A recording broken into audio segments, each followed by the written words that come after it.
ready up here. There we go. Let me tell you how it all began. There was the Big Bang. No,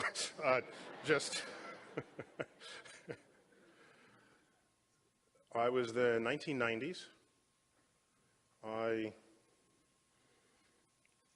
was approached by Columbia University Press to write a chapter in an encyclopedia they were preparing to celebrate the end of the 20th century. And it was called, quite simply, The Columbia History of the 20th Century. And I might even have it here.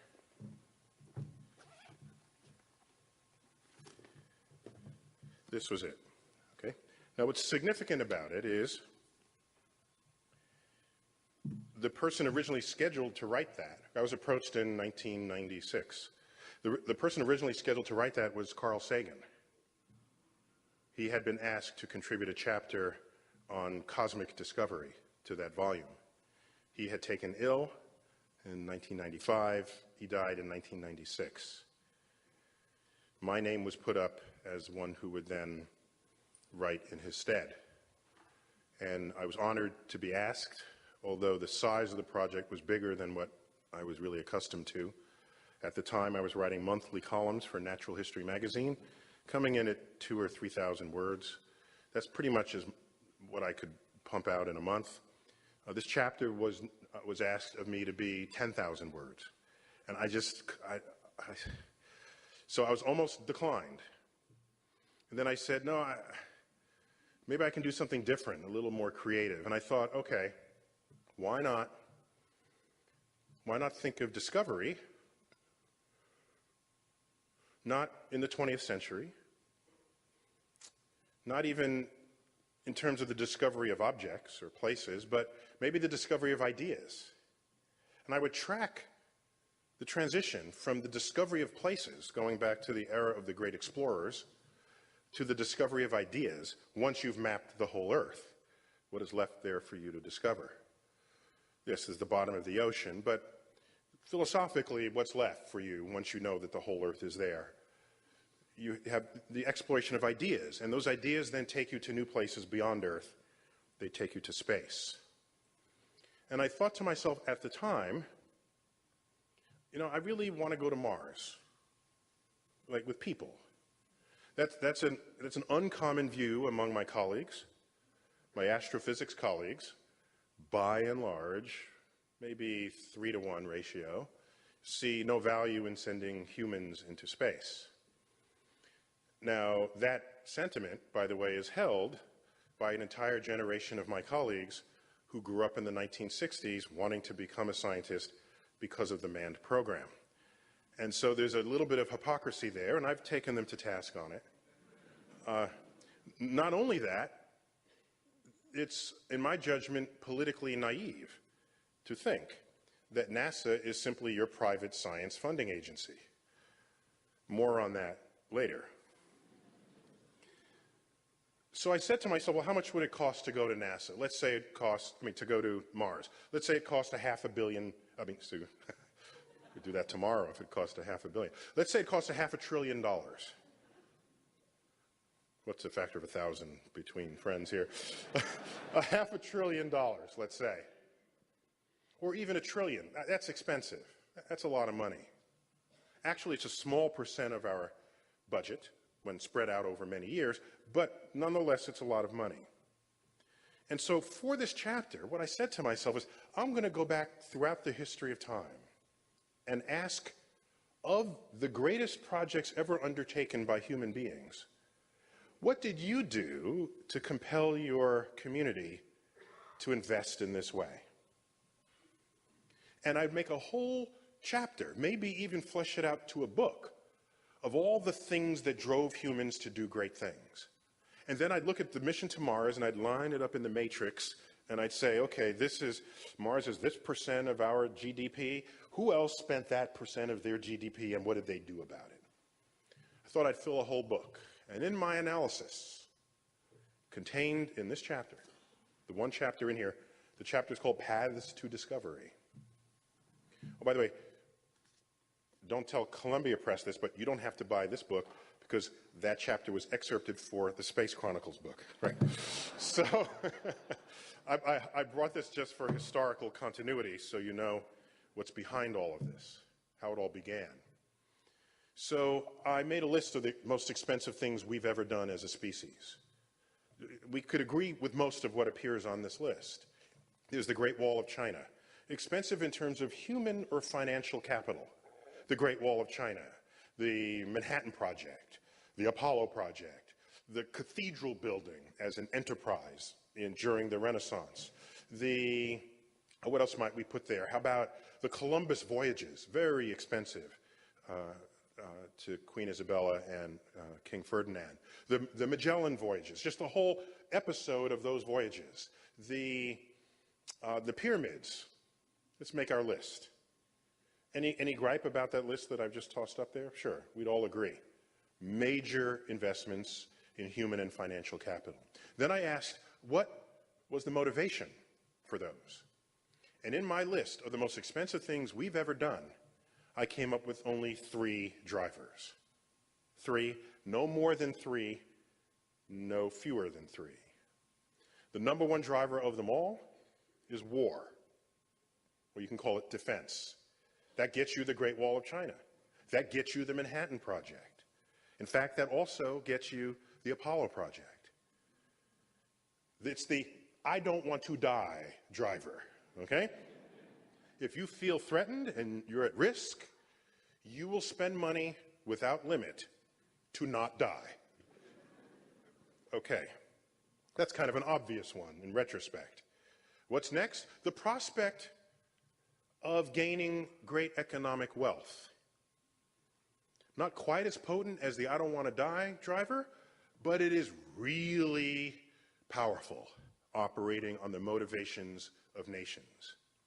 That's what gets you the Columbus voyages. Columbus himself was a discoverer, but somebody had to write the check. And the people who wrote the check said, oh, by the way, Chris, while you're going, take these Spanish flags with you and put them wherever you land, declare the land for Spain, see if there are any riches there. You know, the Queen Isabella didn't say to Columbus, oh, tell us what new things you learned about the botany of where you land. No. He might be interested in it. His crew might be interested in it, but not the people who wrote the checks. Third greatest driver. We see much less of this today than what was common hundreds of years ago. And that is the praise of royalty or deity. This is the effort to appease an entity that is either perceived to be or is more, or literally is more powerful than you are. So that's how you get the pyramids. That's how you get the cathedral building. So today you don't have kings and gods motivating major funded projects of nations. But there was a day when we did. Okay. So I said to myself, if we are going to go to Mars, and Mars is expensive, it's going to have to satisfy one of those 2 criteria. Otherwise, we're just never going to Mars. And this was my revelation. And that is the centerpiece of that chapter. And all the rest of what went on in human culture orbits that revelation in that chapter. And I said to myself, my God, I wonder how many people know this. Because you hang around space enthusiasts, and what do they tell you? They'll say, oh, the reason why we stopped going to the moon, we didn't have leaders. We needed visionary people. We stopped being risk takers. There's a whole list of arguments people will give you for why we are not in space right now, why the space frontier has not continued beyond humans landing on the moon. There's a whole list. I deduced that without exception, every item on this list was delusional.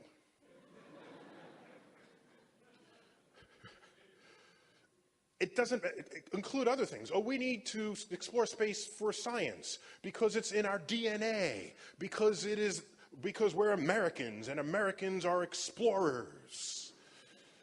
All these reasons are given. My read of history tells me that none of those reasons matter to those who are writing the checks. That's the difference. And so I thought, well, I got to tell people this, because if we're going to go to Mars, then we have to motivate people in a way that's either militaristically driven, but nobody really wants that to be the reason, or economically driven.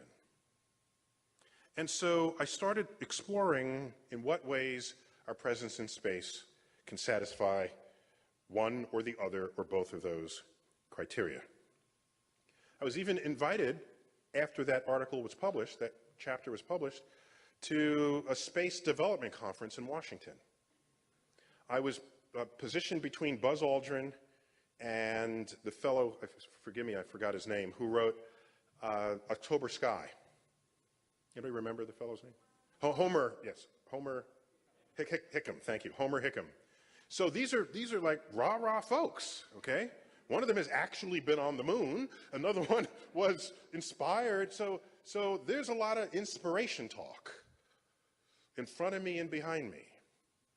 But that's not what I talked about.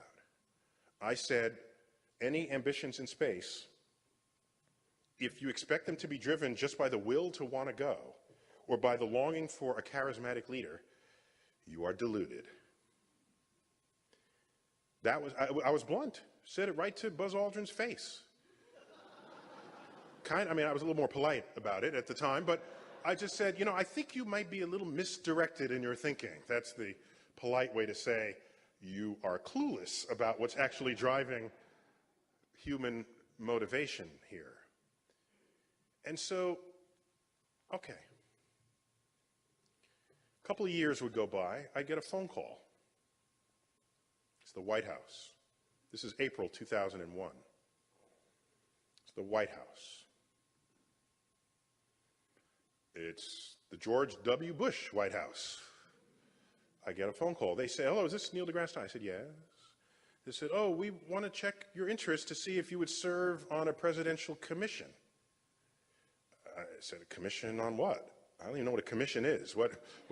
First of all, I'm an academic. I don't hang out in Washington. I don't know anything about Washington.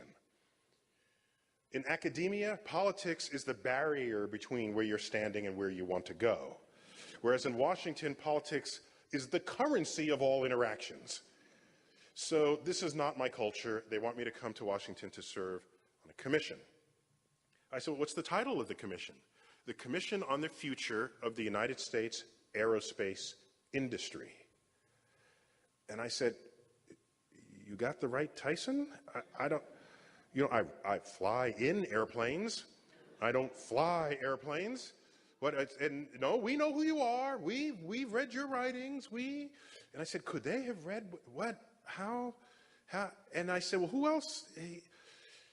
So they read me the list of other people there. Buzz Aldrin was going to be on that commission.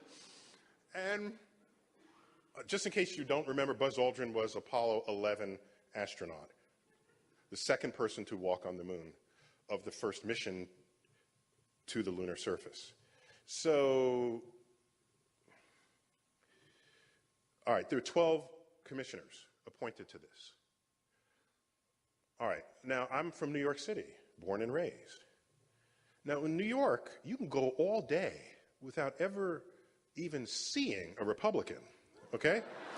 So, am I right? Am I lying? I'm not, right? I'm not, so there goes one, he's in the corner, in the back, I think. So I'm getting called by a Republican president, and I'm an academic, and I later would learn that George Bush at Yale did not do well in his astronomy class, so, and they were still counting dimpled chads in Florida. And so, and they said, well, we have to just ask you a few questions. And out came a series of questions, all the questions that are like illegal on a job application. I got asked. Well, because it's an appointment, it's not a job, right? So the rules don't apply. What's your sexual preference? What's your religion? Have you ever protested? Have you ever been arrested for anything? Have you ever protested and almost got arrested? You know, it was this whole long series of questions. Then, so I answer the questions, fine. And then it said, are you familiar with the president's politics and policies? And I said, well, yes, but just from what I read in the paper, I'm not a politician, but so yeah, I think I'm familiar. And then they said, what do you think of them? So I said, how do I answer this? And what probably was only 10 seconds of thought felt like it was many minutes before I uttered my reply. At the time, George Bush was appointing members of his cabinet, and some of them looked quite promising at the time. This is early 2001. Colin Powell was just announced as one of his chief advisors, and Condoleezza Rice was like provost in Stanford, right? So these are like educated people. He's appointing people smarter than he is. Okay, there's some hope there, I thought to myself. So I said, because what I really wanted to do was reach through the phone, because when they said, what do you think of them? I wanted to reach through the phone and say, the dimple chads and I said, but that would not be productive. They're trying to do good here. And so I gained my composure. And like I said, it was probably only 10 seconds, although it felt like minutes. I replied. I said, I applaud the president's efforts to surround himself with talented people so that he can make the best decisions he can in the interest of this nation.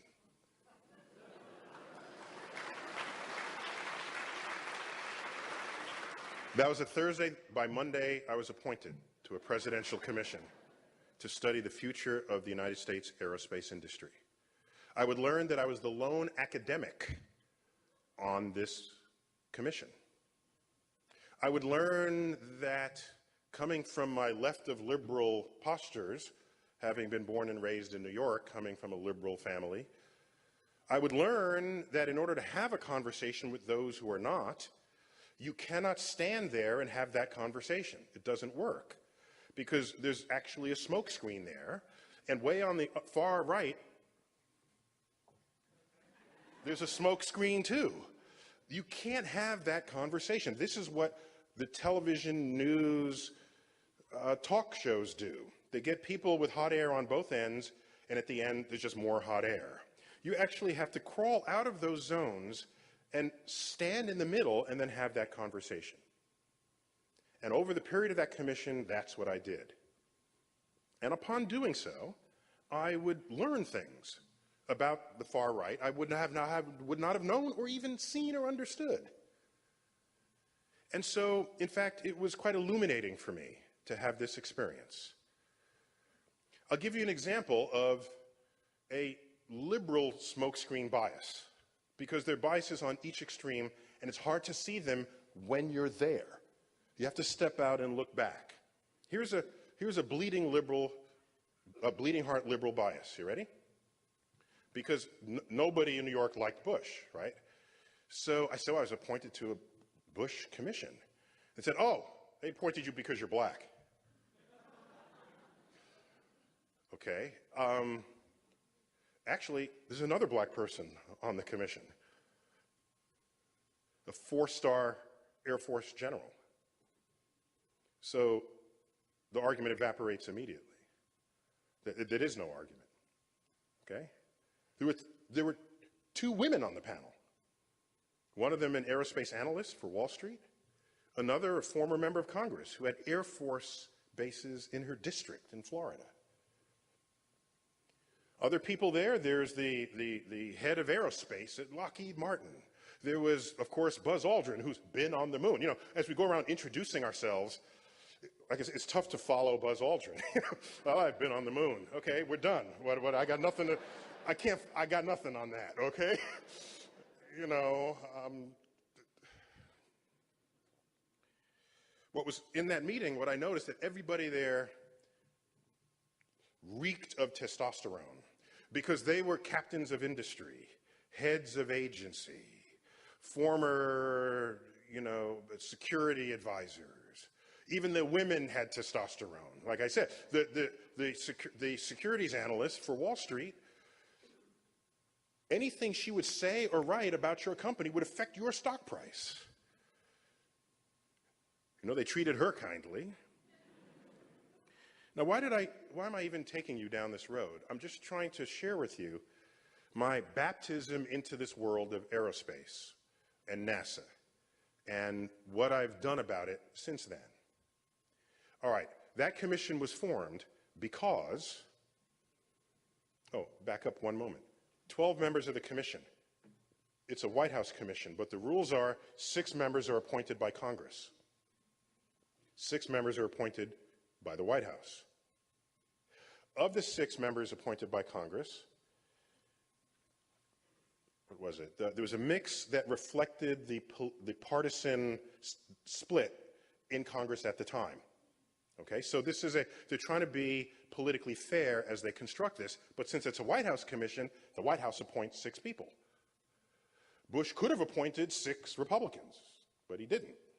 I am not a Republican. That was one of the questions they asked me. What is your political affiliation? They're going to ask me that if they're going to ask me what religion I am and what's my sexual preference. So I said I'm a registered Democrat. So that was known to them. I was nonetheless hired. So the talk that, Bush, they'd never hire. No, this is just false. It's part of the smokescreen that exists at the limits of each of the political spectrum. So I'm there, and apparently in the previous 15 years, the aerospace industry had lost 500,000 jobs. There have been huge consolidation from dozens and dozens of companies down to just 4 or 5. That's why these aerospace companies have joint names, Lockheed Martin. All right, where'd that come from? It used to be Martin Marietta, and it used to be just Lockheed. All right, these companies started collapsing down into just a few. Congress was worried what effect this would have on the aerospace industry of the nation. Because aerospace is responsible for our military, airborne security. It's responsible for our transportation, for commerce. They recognized it was a fundamental part of what it is to live in America in the 21st century. They wanted to get to the bottom of it. And many of the aerospace companies, they not only make the airplanes, they make the spaceships. And so we had aero people on the commission and space people on the commission. I was counted as one of the space people. One of the trips we took was around the world. This is 2002. Around the world to key places that have burgeoning aerospace industries to find out, is there some competition that we're not living up to? What are they doing that we're not? We visited China.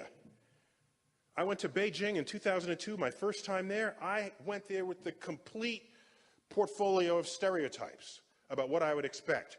Boulevards of bicycles, right? This is what I expected. That's what was on the film loops that I saw growing up. We arrive in Beijing, yeah, there are bicycles, but that's not what's filling the boulevards. There's Mercedes and Volkswagens and BMWs, and it's not like any picture I had seen.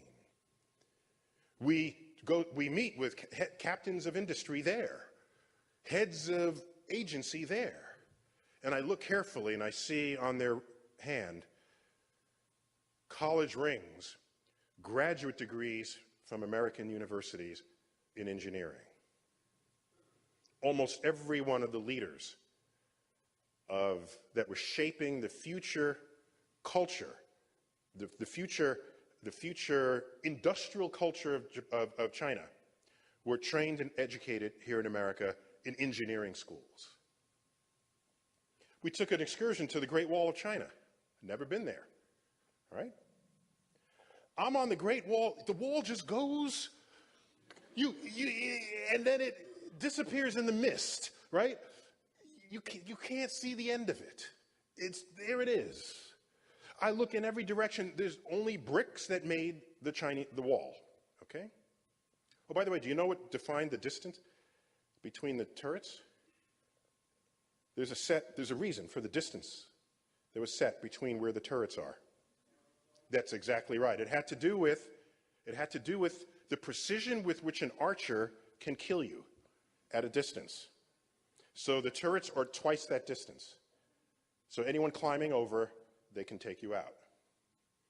It's a military project, as we've already agreed. So, not only that, the stairs within the turrets turn in a particular way so that if you're right-handed, the side where you're carrying the bow doesn't rub into someone coming up the stairs the other direction. Military thinking at the time. Anyhow, that has nothing to do with, that's just an aside. So I'm on the Great Wall of China, and I don't see any technology anywhere. This is out in the middle of the boonies. Oh, by the way, there were like Chinese peasants that had come in from, I mean, I'm guessing they were peasants because they were very sun-darkened and were not very well dressed, but this is nonetheless a tourist trip for them. None of them were looking at the wall. They all wanted to photograph themselves next to me. Apparently, I was more interesting than the wall.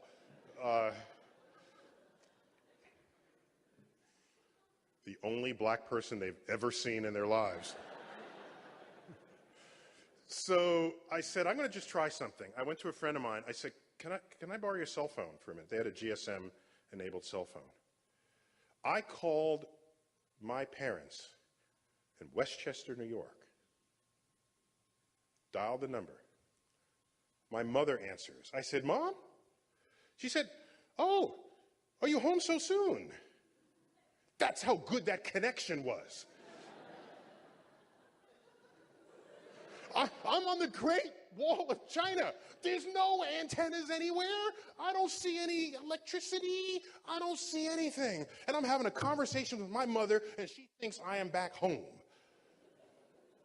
There was nobody in China saying, can you hear me now? Can you hear me now?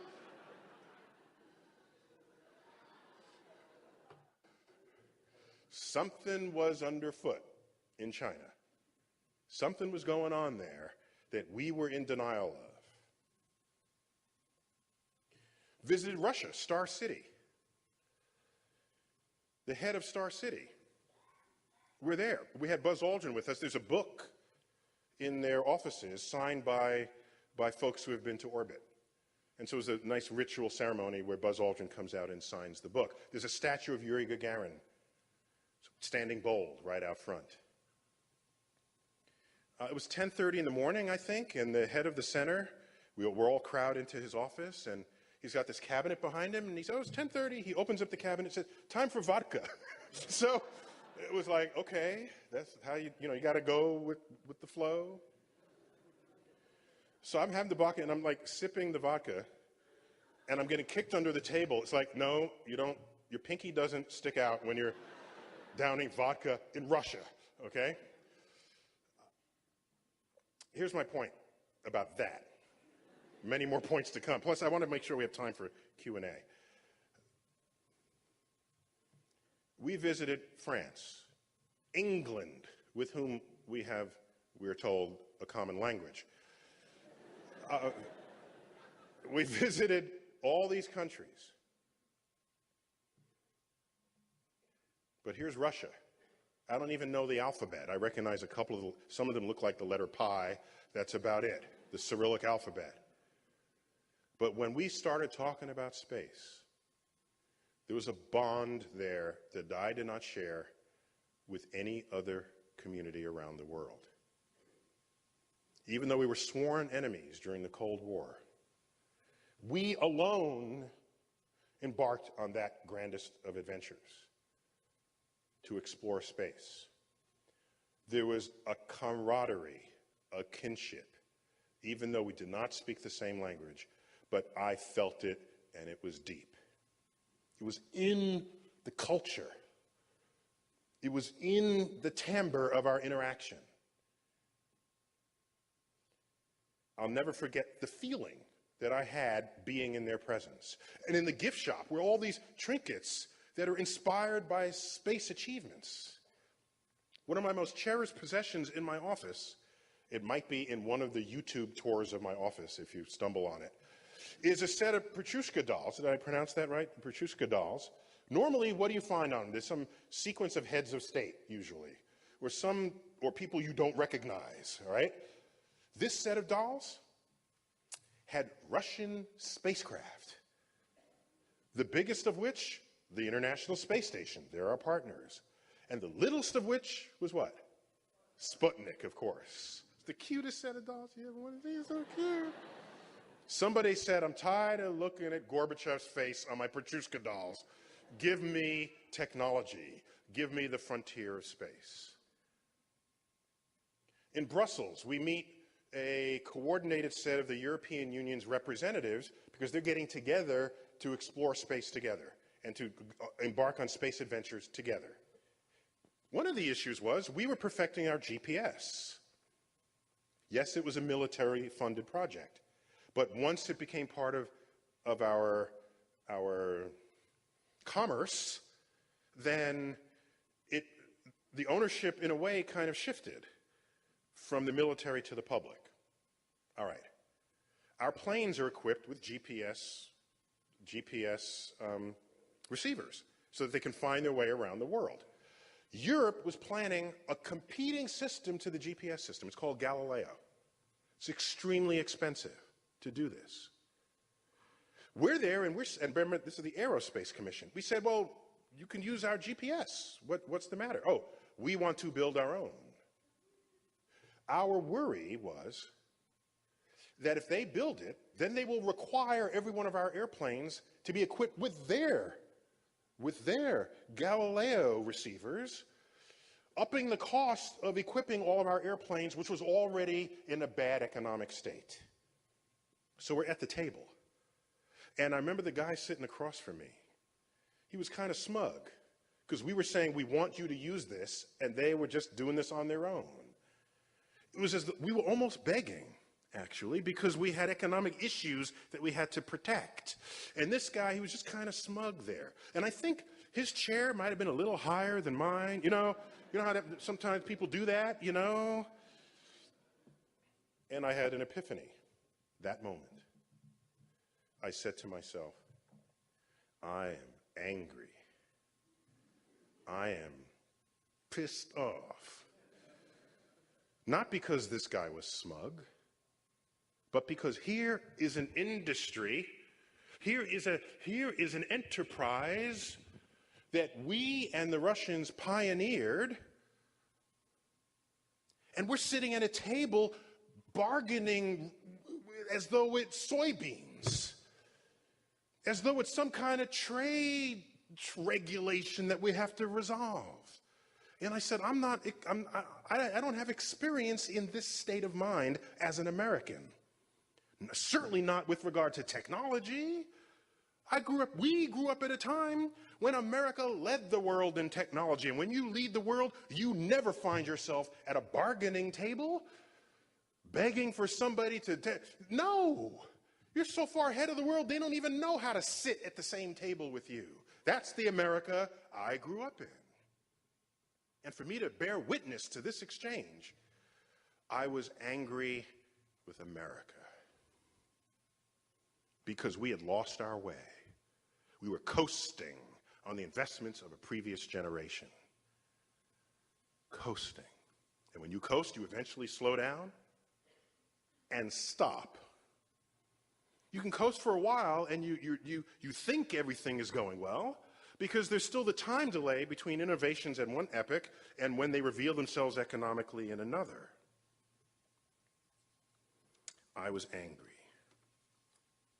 Meanwhile, I come back to America and I try to share some of these ideas with people, and everyone is talking about the Saturn V.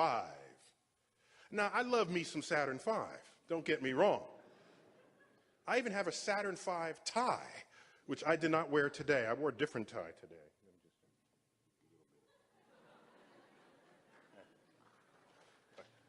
That's okay, 6 of you like my tie, that's fine. I have about 100 ties, and this is just one of them. Anytime people talked about space, they kept referencing the golden era of space. I don't have a problem with that, except another revelatory observation came upon me. Have you ever seen the Saturn V up close? There's like 4 of them. One is standing vertically at Huntsville, Alabama, where the Saturn V was invented. And actually, they have two. How greedy of them. One of them is standing vertically, and it's a model. Another one is in captivity in a museum space, where each segment is an actual rocket part. Segments that would have been flown had we continued making the Saturn V beyond Apollo 17. And so you have the rocket with pieces separated so you can stand between them and observe them. All right, so there's two in Huntsville. There's one in Florida. There's one in Houston. So I think that's a total of four. Someone in the audience agrees. So you go visit these Saturn V rockets, and you just can't believe it. You look at one of the engine nozzles out of the 5 at the base, an engine nozzle big enough to have a tea party for 5 in a single nozzle. And you walk the length of it, it's 32 stories long, 32 stories tall. Then you see the tiny little capsule at the top where the 3 astronauts were. This is the famous rocket equation manifest large. The rocket equation tells you that for every sort of little bit of payload you want to put up, you need that much more fuel to launch the fuel that you haven't burned yet. Okay? So this rapidly runs away from you, and your spaceships have to get exponentially large depending on the size of your payload. So that's why the Saturn V rocket is 31 stories of fuel, 4 stories of astronaut and a lunar lander. So here we are genuflecting in front of this piece of hardware saying, damn, look at how we did it back then, my gosh. Revelation number 4. Why am I genuflecting in front of the Saturn V rocket? It's the first rocket ever to leave low Earth orbit and go someplace. And we did it how many times? 8 times. Is that right? Do I have the count right? Apollo 8, Apollo 11, 12, 13, 14, 15, 16, 17. What's that? But thank you. Apollo 10. So we did it 9 times. Apollo 10 went to the moon, descended towards the lunar surface, and then backed out. Now, if you were that astronaut, I would have said, Houston, I can't hear you. I can't.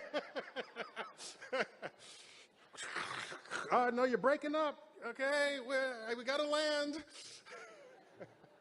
So where was I before I interrupted myself? We're genuflecting in front of the Saturn V, the first spaceship to take people out of low Earth orbit and go somewhere. And I said, well, is there any piece of technology that you can name where you were genuflecting in front of the first version of it, wondering how they did it? The first cell phone. Are you saying, wow, look at that. I wonder how they did that. The first television, it's a little circle this big. The first computer was half the size of this room. You say, yeah, put it in a museum, but I don't want to do that. Every form of technology there ever was, as the decades move on, the first version of it looks more and more quaint until you dust it off, put it in a corner of a museum, and you forget about it.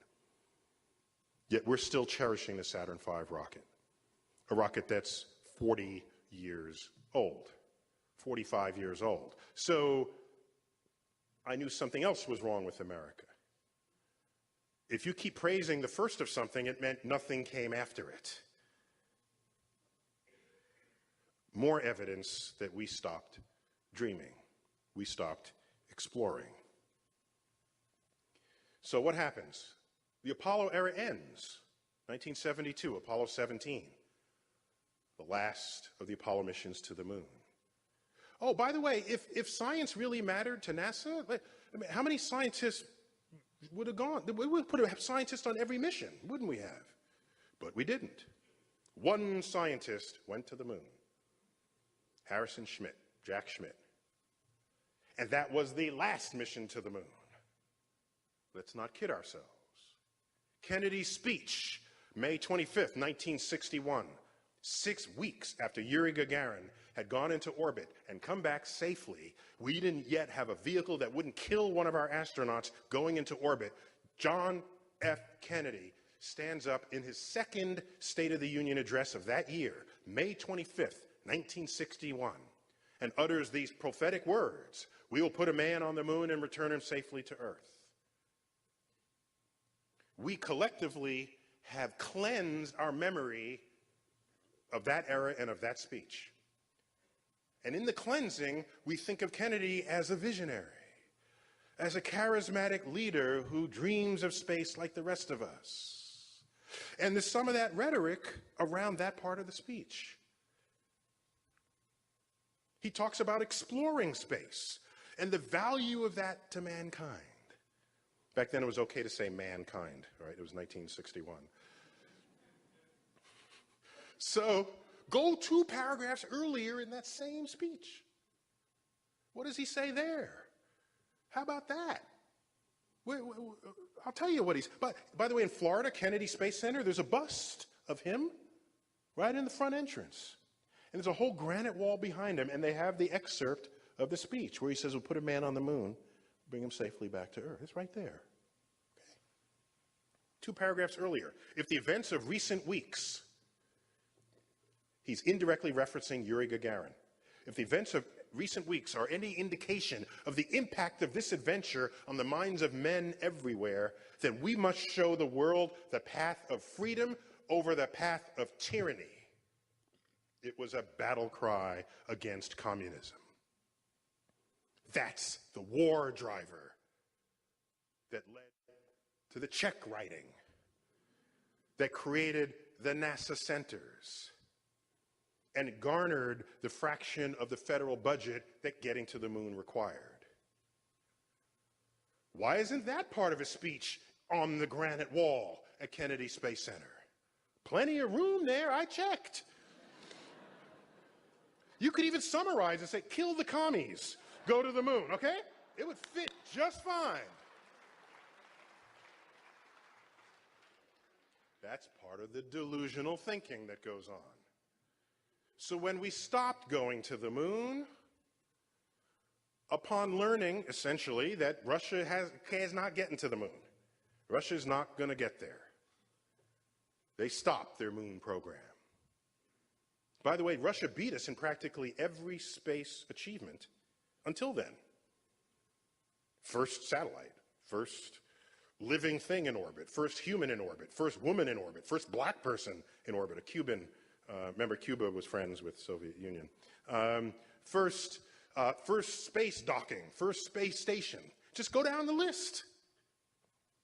In fact, how else do we remember ourselves back then? As space pioneers? No.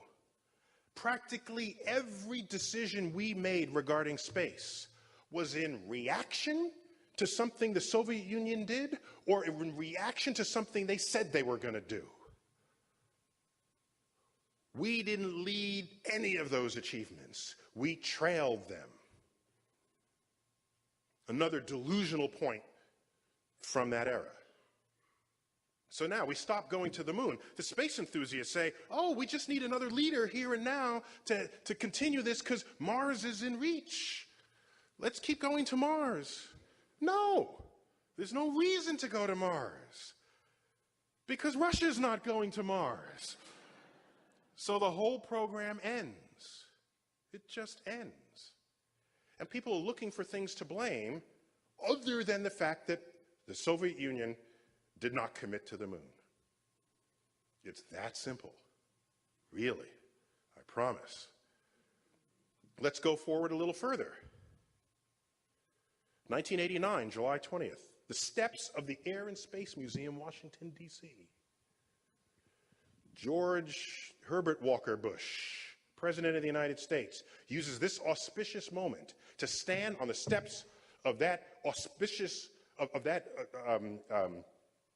one of the greatest museums on Earth, the museum of the National Air and Space Museum, on the 20th anniversary of the Apollo landing. He says, "We will build a a space station and a colony on the moon and go on to Mars. He wanted to give like a Kennedy speech. Well, in his speech, was there a war driver? No. He just took the glowing rhetoric part.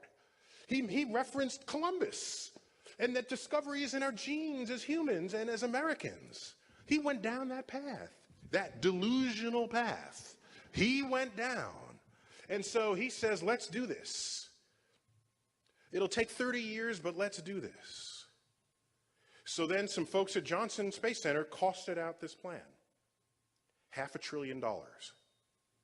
It was DOA in Congress. $500 billion. So we didn't do it. Then there are people saying, well, he didn't have the charisma of Kennedy. He certainly had an auspicious occasion.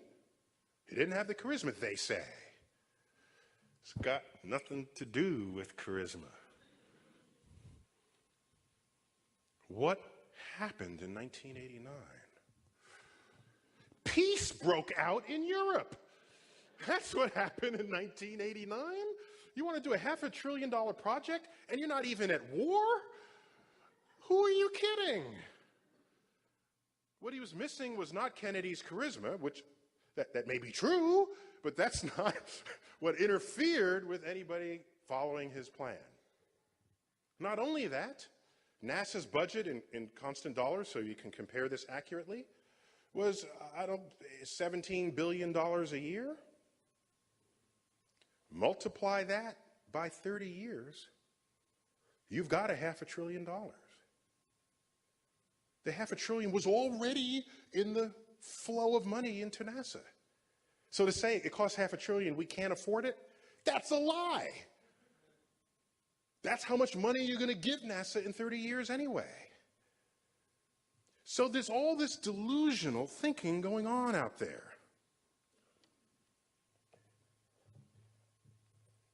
The original title of this book, submitted to the publisher, was Failure to Launch: The Dreams and Delusions of Space Enthusiasts. And they said, no, that's too depressing. We can't have that title. We can't have the word failure in the title, because that would just be bad.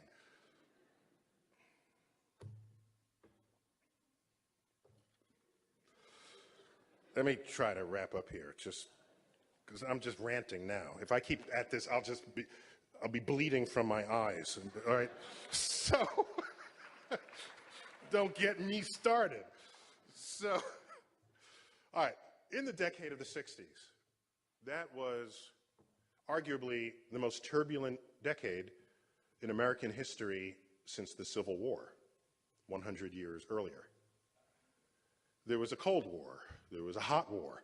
We were losing 100 servicemen a week. In Southeast Asia, Vietnam, of course. There were assassinations. The civil rights movement was unfolding weekly on the evening news. Campus unrest, protests, students, people getting arrested. The one shining beacon of that decade was the Apollo program. The end of 1968, Apollo 8, the first mission to leave low Earth orbit. They did a figure-8 loop around the moon. Coming around the backside of the moon, one of the astronauts picked up his Hasselblad camera, saw the beautiful lunar landscape, pulled it up to take a photo, and there rose Earth. Earth, as never before seen by human eyes. That picture, called Earthrise, is one of the most recognized pictures there ever was. Earthrise. I have a gripe with the title because, of course, relative to Earth, the moon doesn't rotate.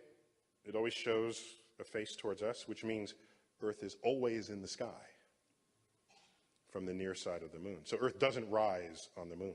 It's either never there or it's always there, all right? So it leaves people to think that Earth rises on the moon the way the moon rises on Earth. It rose on the moon because there They're moving around the moon. That's why, all right, when you do that, stuff comes up that doesn't belong, that's not supposed to come up, all right? What else happened in the 1960s? People dreamed about tomorrow. You didn't have to go long. There are folks old enough in here to remember. You go a week at most, there'd be an article in Life magazine, Look magazine, Time magazine, talking about the city of tomorrow, the home of tomorrow, transportation of tomorrow. No, we never got the flying cars. Okay, I'm still angry about that. But nonetheless, we were dreaming. We were imagining a tomorrow. And who would enable that tomorrow? But scientists and technologists and engineers. They are the enablers of tomorrow's dreams. That was understood in that decade. We actually had an innovation decade. What do you think the World's Fair was all about? Right here in Flushing Meadow. It was about tomorrow. 1964. We're on our way to the moon in 1964. The Gemini program is testing pieces of the moon voyage, one by one, each next mission more ambitious than the next. 1964 is all about tomorrow. The Unisphere, that's not just a globe of the Earth, it has 3 rings around it. Where do you think they got that idea? John Glenn's 3 orbits around the Earth. Space was inspiring a nation to dream about tomorrow. It was inspiring innovation. Steve Jobs and Bill Gates were age 14 and 13. I got it written here. 13 and 14 when we landed on the moon. I submit to you that in spite of the moon voyage being driven with military motives, that the return on that investment is huge economically. And I'm not talking about spin-offs. I could, but I'm not. I love spin-offs. We love spin-offs, okay? There's some great spin-offs from NASA. Among them is the capacity to perform LASIK surgery accurately and inexpensively. LASIK surgery predates NASA, but it was expensive and it didn't always work, all right? The algorithms and the laser guidance that enabled the space shuttle to dock with the space station accurately without bumping in and having to try it 4 times, that got ported to LASIK surgery. How many people here have had LASIK surgery? Yeah. What, 1 person in the whole place has LASIK surgery? And she's not wearing glasses. And you know, of course, Tang predates NASA, but it became a beverage of choice for them. To this day, I know not why. The point is, you know, and if you're into spin-offs, every year, every couple of years, NASA comes out with a spin-off book. Each product that was patented because of space motivation, that became a product, is described here in every one of these volumes. This is 2009. I think there's been some since then. It's beautifully composed and written. Some interesting ones. There's an intracochlear device that enables deaf people to hear. Even low-tech solutions like groove pavement. You ever see turns on highways that have grooves? NASA figured out that that's a good thing to do. Now, you might say, well, why didn't anybody else think about it? They were not motivated to do so. If someone says, I don't want the shuttle skipping down the runway, the shuttle does not have propulsion on the runway as it lands. It's a glider. And so you want that stuff to stay straight and not slide off. People thinking about this because they care about the shuttle that went into space more than they care about your car. That's an important fact here. So yes, there are spin-offs, and they go on and on. And in the book, I have a paragraph carefully composed where I talk about sneaking into your room at night and removing everything from your home that was inspired either directly or indirectly by space technologies. And you would wake up a technological pauper in a deep state of poverty, technological poverty, with bad eyesight to boot. and you'll go out and get rained upon because you would not have gotten an accurate weather forecast. I claim that this is not even the best reason to do it. And dare I say, science has never caused any governments to spend huge sums of money. There's a radar level below which we'll pay for science. Hubble telescope sort of kissed that boundary. We can do that. But above that, and depending on the wealth of the nation, determines how much science they'll agree to do. Above that level, it takes multiple years to fund it, and the check writing agencies, the check writing political entities, the interest to do it has to survive changes in political leadership and fluctuations in the economy. That's why if I say, let's go to Mars so we can do science, if there's a downturn in the economy, the press goes to the unemployment line and the person says, I can't feed my family, and my house has been foreclosed, and the reporter says, but we're going to Mars. It doesn't play well. That's why only 2 drivers work. The I don't want to die driver and the I don't want to die poor driver, okay? I claim that in the 1960s, not only did NASA innovate, because you have to innovate when you advance a frontier, we created for ourselves an innovation culture. Steve Jobs and Bill Gates did not end up working for NASA. They ended up innovating, though. Okay? It's a culture of innovation. You are inventing tomorrow. I now claim, I'm almost done here. Sorry. I now claim that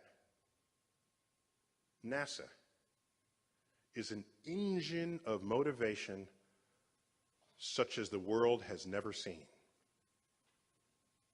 Not only do you benefit from the innovations of advancing a space frontier, if you advance a space frontier in a big way, writ large across the headlines, we're going to Mars, we're going to the backside of the moon, we're going to stop that asteroid. By the way, there might be geopolitical reasons to go into space.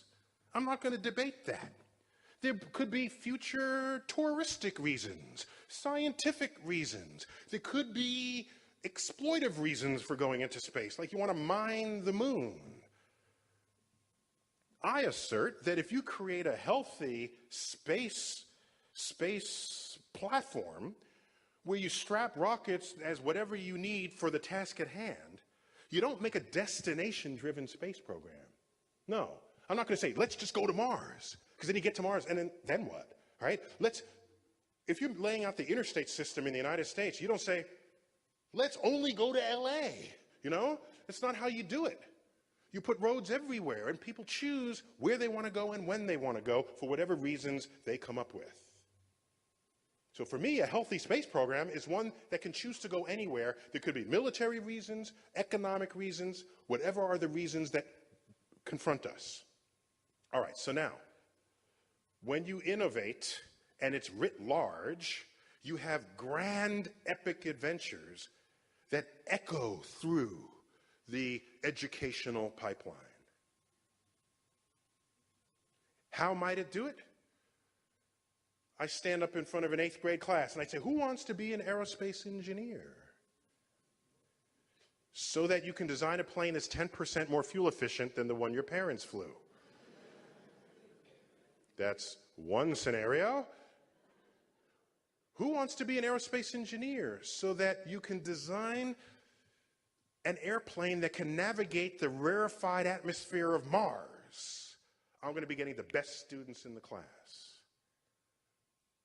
Not everybody cares about fuel efficiency. We want them to, but that's not how you get smart people to express their smarts. We tell ourselves we live in a free country. If a smart person is interested in whatever they're interested in, they ought to be able to do that. Because when they do, everybody benefits. There's all this talk. Why get advances this roundabout way? Let's put money directly where the problem is. No, it doesn't work that way. Walk into a hospital. with a ledger. Make a list of every machine in that hospital with an on-off switch. Every machine that is brought into the service of diagnosing the condition of your body without cutting you open. You will learn that every one of those machines is based on a principle of physics discovered by a physicist who had no interest in medicine. Right on back to X-rays themselves. Wilhelm Röntgen, the very first Nobel Prize in physics went to him. That Nobel Prize was not in physiology, it was in physics. Its physiological applications were manifest immediately, of course. I see my bones on the photographic plate. Take it over to the hospital. Go for it. I want to get the next thing going here in my lab, right? So you need medical technologists to create these machines, the cross-pollination of disciplines. The entire radiology department of a hospital is based on nuclear physics. The magnetic resonance imager, probably the most useful machine in the hospital today, is based on a principle called nuclear magnetic resonance. It's got the other N word, nuclear. So they remove it from the hospital device because it spooks people. Here, get into this nuclear machine. I'm not getting it. Okay, get into this magnetic resonance imager. Oh, I'm fine. Okay. That's based on a principle discovered by a physicist who happened to be my college physics professor. He was basically doing astrophysics, concerning himself with the behavior of atomic nuclei in the interstellar medium, interstellar space. So you want to fund all the frontiers of science. Now, how are you going to motivate that? All I'm saying is that when you go into space, everybody knows